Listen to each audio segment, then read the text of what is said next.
It is going to be used from those people who will come. If they don't come, we can return them. Should the slave-master relationship between African and Western nations continue? After decades of brutality, African nations like Rwanda are still forced to comply with the directives of the UK and Europe. Both nations have settled their refugees in Rwanda without considering the crisis it would cause for the country. In response, the Rwandan president simply stated, "Take your money back and deport the refugees immediately." But will the UK and Europe listen? Let's find out.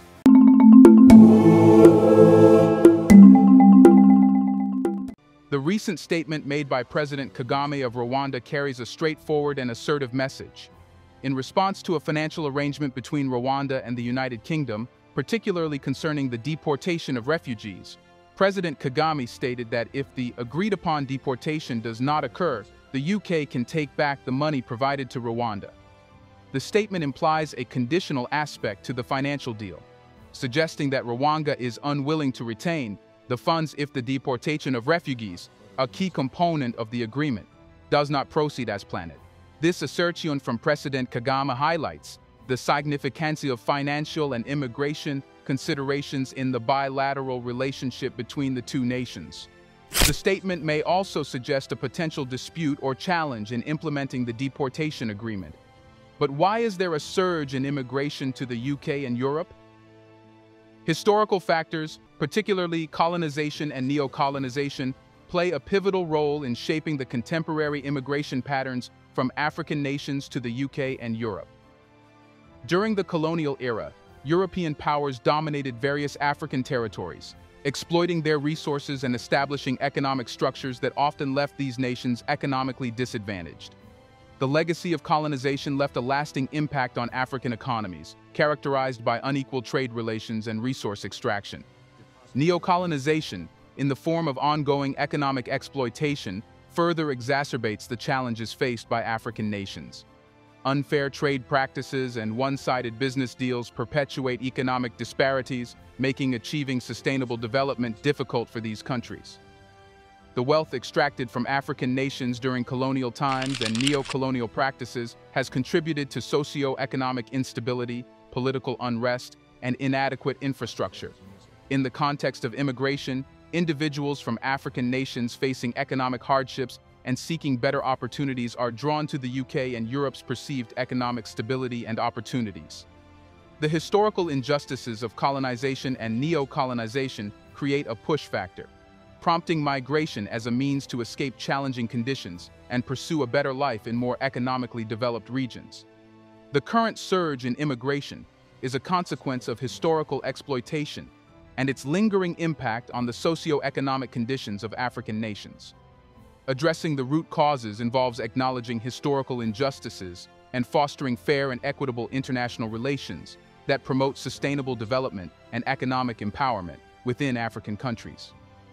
What benefits do these immigrants think they can gain in the UK and Europe? Here's a reminder to please like and share the video and subscribe to our channel to watch more videos on Black culture, history, civilization, and identity. Let's continue now. One significant driver is the pursuit of better economic opportunities. Many individuals from less economically developed regions, including parts of Africa, are drawn to the perceived prosperity, job opportunities, and higher living standards available in the UK and Europe. Economic disparities resulting from historical injustices, such as colonization, contribute to the desire for improved financial prospects. The UK and Europe offer renowned educational institutions, attracting students from various parts of the world. Historical injustices, including limited access to quality education during colonization, create a desire for individuals to seek educational opportunities in more developed nations. Regions with a history of conflict and violence push people to seek refuge in stable and peaceful countries.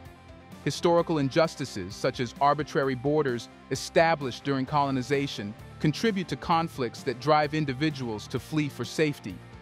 Just to make things even clearer, these refugees that Rwanda wants the UK and Europe to deport are the ones stalled in Rwanda. They wanted to do more for the UK and Europe, but for some reason they stayed in Rwanda on the UK and Europe's orders, and now Rwanda is tired of them.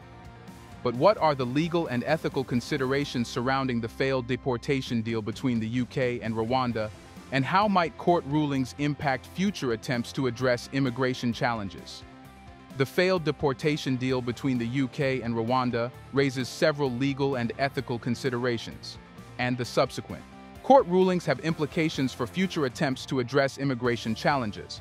The court's decision to block the deportation deal indicates concerns about the safety of individuals being deported to Rwanda.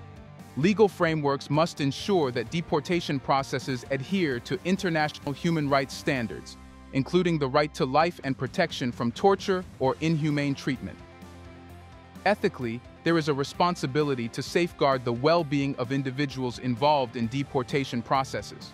Questions about the potential violation of human rights, especially in a country with a history of conflict, raise ethical concerns about the treatment of deportees. Court rulings often focus on the adherence to proper legal procedures and due process. If the court finds that deportation procedures are not in accordance with the law, it can impact the legality of the entire deportation process. Ensuring fair and transparent procedures aligns with ethical principles. Any compromise in due process can lead to unjust treatment, infringing on the ethical rights of the individuals involved. The court's decision sets a precedent for future deportation deals, emphasizing the importance of complying with legal standards. Governments and policymakers must consider this precedent when formulating immigration policies to avoid legal challenges. Ethically, policymakers should consider the impact of deportation policies on the lives and well-being of individuals. Striking a balance between national security concerns and human rights considerations is crucial for crafting ethical immigration policies.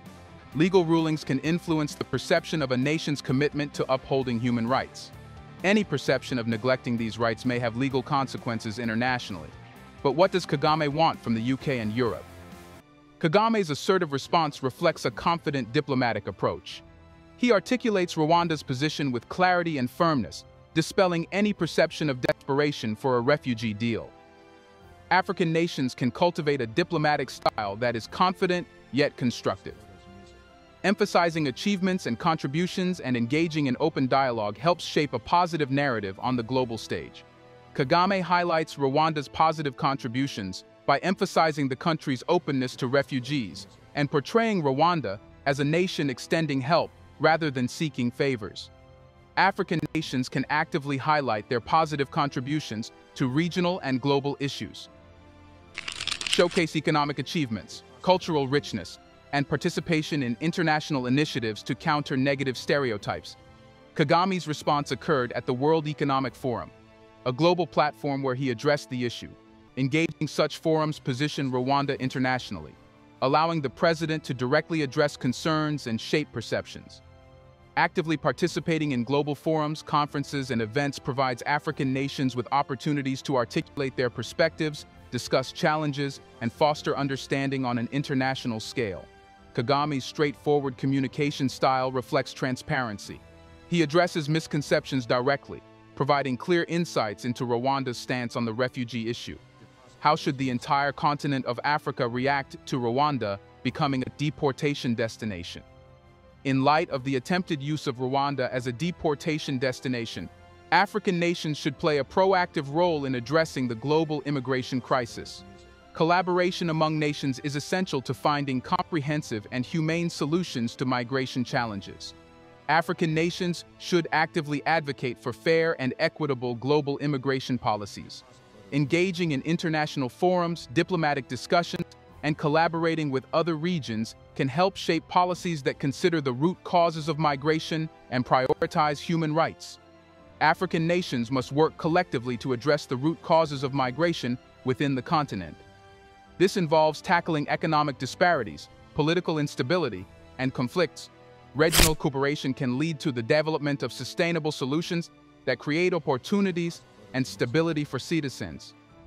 Collaboration on economic development initiatives can mitigate the push factors that drive individuals to seek opportunities abroad.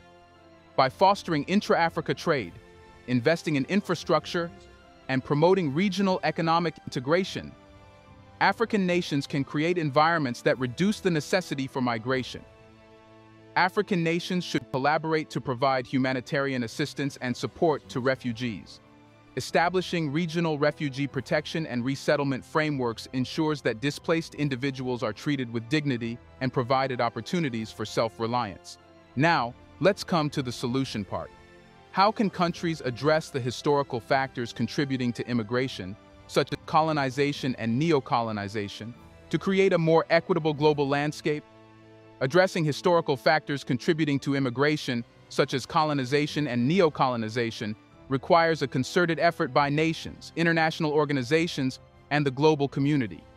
Creating a more equitable global landscape involves acknowledging historical injustices and implementing policies that promote fairness and inclusivity. Nations should engage in open dialogue and acknowledge the historical injustices of colonization and neo-colonization. Recognizing past wrongs is a crucial first step in fostering understanding and moving toward equitable solutions. Consideration of reparations or restitution for past injustices can be part of the solution. Supporting countries that have suffered from colonization, such as financial assistance or technology transfer, helps address the economic disparities resulting from historical exploitation.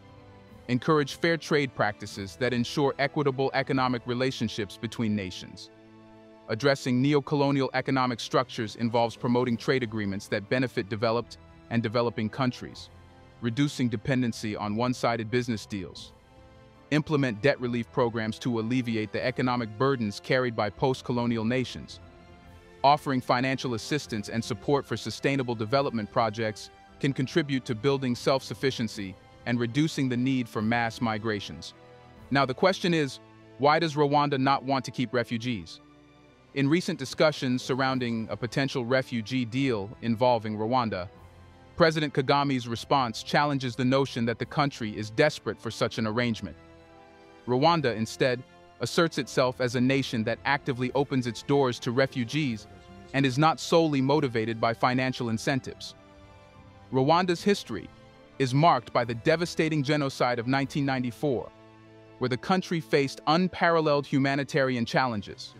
Rwanda has undertaken remarkable efforts to rebuild and develop itself in the aftermath, demonstrating resilience and progress. President Kagame's response can be seen in the context of showcasing Rwanda's agency and contributions to humanitarian efforts rather than merely being a recipient of aid. The reluctance to be perceived as desperate for a refugee deal may reflect Rwanda's desire to maintain control over its narrative and avoid external portrayals undermining its achievements. President Kagame's assertion that Rwanda does not have a refugee problem challenges the assumption that the country needs assistance managing displaced populations.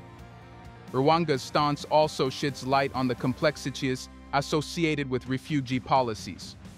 While many countries grapple with the challenges of hosting refugees, President Kagame's response emphasizes that Rwanda actively engages in the global humanitarianism discourse and is not solely dependent on external support.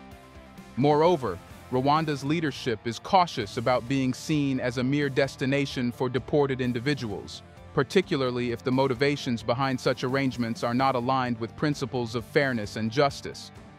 The emphasis on not having a refugee problem implies a commitment to addressing the root causes of displacement and fostering a more stable and inclusive society. But are refugees a threat to Rwanda or Africa? To understand the current situation, it is crucial to examine the historical context that has led to the displacement of individuals from their homelands. Wars, political instability, persecution, and economic hardships are among the key factors that force people to flee in search of safety and a better life. Europe has long been a destination for refugees seeking asylum, with countries grappling to manage the humanitarian challenge that comes with accommodating displaced populations. The decision to relocate refugees from Europe to Rwanda and other African nations was met with skepticism and optimism. Experts argued it was a step towards international cooperation in addressing a global issue, sharing the responsibility of providing refuge. However, critics expressed concerns about the potential risks and challenges associated with settling refugees in African countries, particularly in regions already grappling with their own socio-economic and political issues. One of the primary concerns raised by skeptics is the perceived threat that these refugees might pose to the host countries in Africa. These concerns encompass various aspects, including economic strain, social tensions, and potential security risks. A common argument against hosting refugees is the fear of economic strain on the host nation. Critics argue that accommodating many refugees could overburden local resources, strain public services, and negatively impact the job market. However, proponents counter this argument by pointing out the potential economic contributions refugees can make when integrated into the host society. Refugees, often possessing diverse skills and talents, can enrich the local economy through entrepreneurship and employment. Another concern revolves around the potential for social tensions arising from cultural differences and resource competition. Some fear the sudden influx of refugees might lead to a clash of values and traditions, causing social discord within the host communities. However, proponents emphasize the importance of fostering inclusivity and implementing effective integration programs to bridge cultural gaps and promote social cohesion. Perhaps the most significant apprehension surrounding the relocation of refugees is the perceived security risks. Skeptics argue that bringing individuals from conflict-ridden areas into stable nations may introduce potential threats to national security. This concern is not unfounded, as history has seen instances where individuals with malicious intent have taken advantage of refugee flows to infiltrate host countries. However, it is essential to distinguish between the majority of genuine refugees seeking safety and the few with malicious motives. Robust security screening processes can mitigate these risks and ensure the safety of both refugees and host populations. As Rwanda emerged as a key host nation for relocated refugees, the government has been vocal about its commitment to the cause. Rwanda's president, Paul Kagame, has stressed the importance of international cooperation in addressing the refugee crisis. The country's involvement exemplifies its commitment to humanitarian values and a desire to contribute to global solutions. Rwanda's history, marked by the devastating genocide in 1994, gives the nation a unique perspective on displacement and the importance of international solidarity. Having experienced the horrors of mass violence and displacement, Rwanda is perhaps more empathetic to the plight of refugees. The government's approach involves providing a safe haven and actively working towards the socio-economic integration of refugees into Rwandan society. Rwanda has implemented a comprehensive approach focusing on security, economic empowerment, and social integration to address concerns about the potential threats posed by refugees. Robust security screening processes are in place to identify and address potential security risks. Additionally, the government has collaborated with international organizations to develop programs that facilitate the economic integration of refugees, emphasizing skill development and entrepreneurship. But should Rwanda let refugees stay, even if that poses a threat to Rwanda? Taking a stance on whether Rwanda should allow refugees to live within its borders, even if it poses a potential threat, requires a nuanced examination of the risks and benefits involved. While the ethical imperative of providing refuge to those in need is paramount, it is crucial to consider the safety and well-being of the host nation and its citizens. In this context, one might argue against allowing refugees to live in Rwanda if there are credible threats that could compromise the nation's security and stability. One of the primary considerations is the potential threat to national security. If there is credible evidence that the presence of certain refugees poses a significant risk to Rwanda's security, it becomes a paramount concern. Security and stability are foundational for the well-being of any nation, and compromising them could have severe consequences for the country and its citizens. Hosting many refugees can strain a nation's resources, particularly if it cannot provide for their basic needs, such as housing, food, healthcare, and education. If the influx of refugees overwhelms Rwanda's infrastructure and leads to resource scarcity, it could negatively impact the well-being of refugees and the local population. The potential for social tensions and conflicts arising from cultural differences and resource competition cannot be ignored. If integrating refugees into Rwandan society becomes a source of discord, it might undermine social cohesion and stability. Maintaining a harmonious coexistence between refugees and host communities is essential for the nation's overall welfare. While refugees can contribute positively to the economy under the right circumstances, there is a concern that an unchecked influx might lead to economic challenges. If the job market becomes saturated, unemployment rises, and economic opportunities diminish for refugees and locals, it could harm the nation's economic stability. Allowing refugees to live in Rwanda, especially from regions with political instability or conflict, may introduce external political dynamics that could influence or disrupt Rwanda's internal political stability. Political considerations, such as the potential for the refugees to be involved in local political affairs or conflicts, need careful evaluation. The sentiments of the Rwandan population cannot be disregarded.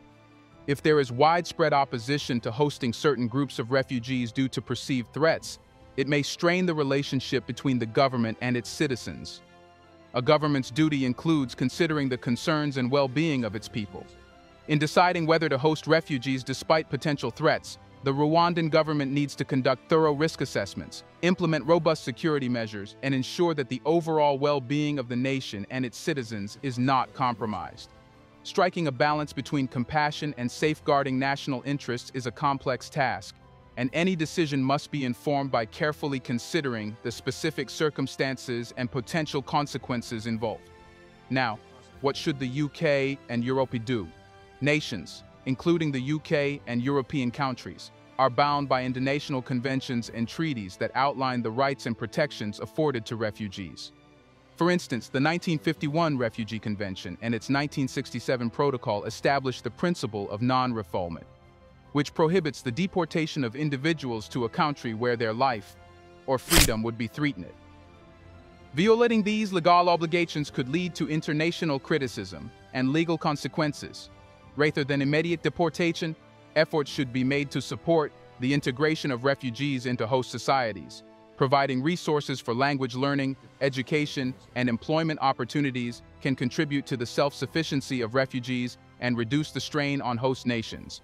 Policies promoting social cohesion and inclusion can lead to more positive outcomes for refugees and the host community. Long-term solutions involve addressing the root causes of displacement.